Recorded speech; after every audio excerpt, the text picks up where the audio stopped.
Friends, అందరూ ఎలా ఉన్నారు? చాలా రోజుల తర్వాత ఒక స్పెషల్ వీడియోతో మేము ముందుకు వస్తున్నాను అనమాట. ఇది ఏంటంటే పిల్లలకి ఎంతో ఇష్టమైన ఎగ్ పఫ్ అనమాట.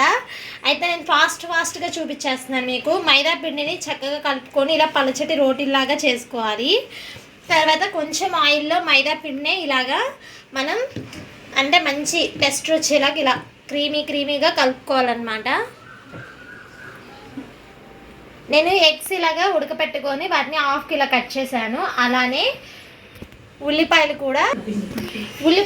ఇలాగా చిన్న ముక్కలుగా కట్ చేసేసుకొని అందులోనే పచ్చిమిర్చి, కొంచెం ధనియాల పొడి, ఉప్పు, పసుపు, కారం, ఆయిల్ మొత్తం కూడా మగ్గనిచ్చేసుకొని చక్కగా ఇట్లాగా ఉల్లిపాయ కర్రీ మనం చేసుకుంటాం కదండి, అట్లా కర్రీలాగా ప్రిపేర్ చేస్తానన్నమాట. ఇప్పుడు సెకండ్ స్టెప్ ఏంటో చూపించేస్తాను.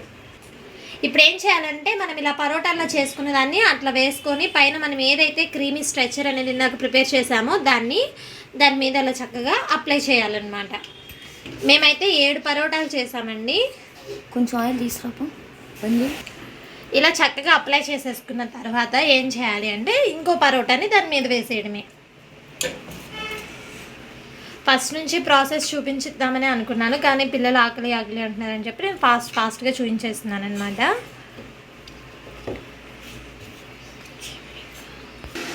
ఇలా ఇక్కడ చూస్తున్నారు కదండి, ఒకదాని మీద ఒకటి మేము 7 పరోటాస్ని కూడా ఇట్లా వేసేసుకున్నాం అనమాట. ఇప్పుడు ఏం చేయాలంటే వాటిని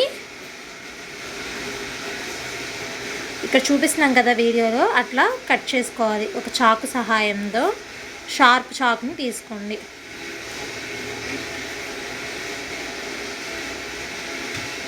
అంటే ఎడ్జెస్ అన్నీ కూడా సమానంగా వచ్చేలాగా నీట్గా కట్ చేసుకోండి. చూస్తున్నారు కదా, ఎడ్జెస్ అన్నీ కూడా అట్లా సమానంగా చేసుకొని మళ్ళీ కూడా ఇలా కట్ చేసుకోవాలి. చాలా టేస్టీగా వస్తుందండి. ఇక్కడ చూస్తే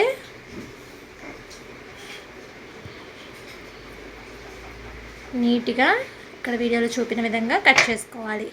చూసారు కదా ఒక్కొక్క పీస్ అనేది ఎంత చక్కగా వచ్చిందో. ఇలా కట్ చేసుకున్న పీసెస్ని మళ్ళీ కూడా మనం ఇప్పుడు పఫ్కి కావాల్సిన విధంగా తయారు చేసుకోవడమే. పిండి కలపలంలో ఉంటుందండి, నీట్గా కలుపుకోవాలి మైదా పిండి చక్కగా.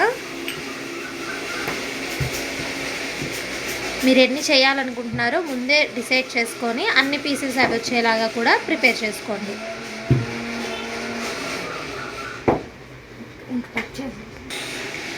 చక్కగా ఇదిగోండి, మేము ఈ సైజు కావాలనుకుంటున్నాం కాబట్టి ఈ సైజులో మేము ప్రిపేర్ చేసుకొని ఏదైతే మనం ముందుగా ప్రిపేర్ చేసుకున్న ఉల్లిపాయ కర్రీ ఉంది కదా, ఆ కర్రీని చక్కగా అలా వేసేసుకోవాలి.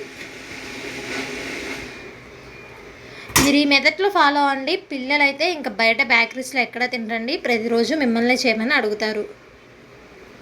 చక్కగా అట్లా హోల్డింగ్ అనేది నీట్గా చేసేసుకోవాలి. చూస్తున్నారు కదా వీడియోలో.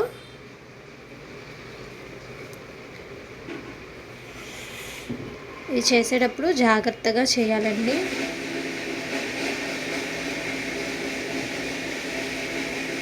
ఇంకా ఒకదాని తర్వాత ఒకటి ఒక్కొక్క లేయర్ కూడా అట్లా ఫోల్డ్ చేసేయడమే. చూస్తున్నారు కదా ఎంత పర్ఫెక్ట్గా వస్తుందో. చూస్తున్నారు కదా చక్కగా మేమైతే ఈ షేప్లో కావాలని చెప్పి ఇట్లా హోల్డ్ చేసుకున్నాం. మీకు ఏ షేప్ కావాలంటే ఆ షేప్లో హోల్డ్ చేసేసుకోవడమే.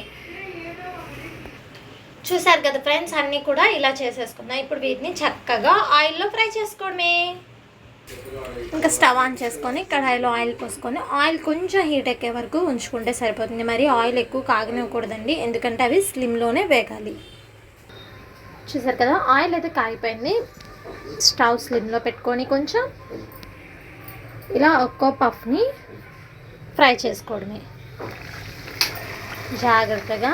ముందు ఒకవైపు ఫ్రై అయిన తర్వాతే రెండో వైపు ఫ్రై చేయాల్సి ఉంటుందన్నమాట.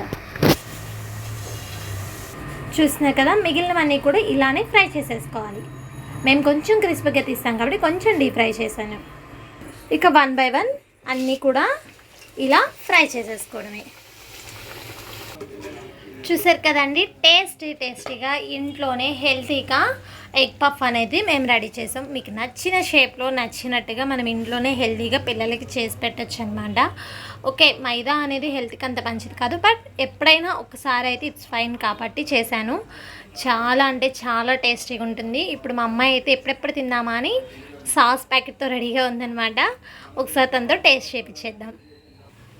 చూసారు కదా, చక్కగా సాస్ అనేది అప్లై చేసేసాము. ఇప్పుడు మా అమ్మాయి తిని టేస్ట్ ఎలా ఉందో చెప్తుంది. టేస్ట్ అయితే అద్దరిపోయిందండి. ఇంకెందుకు ఆలస్యం, మీరుగా ట్రై చేసేయండి. చూసారు కదా, మా అమ్మాయి చెప్పేస్తుంది అనమాట. ఇక మీకు ఈ వీడియో నచ్చినట్లయితే మీరేం చేయాలి? Like, share and subscribe. మరొక మంచి వీడియోతో మళ్ళీ కలుస్తానండి. Bye bye.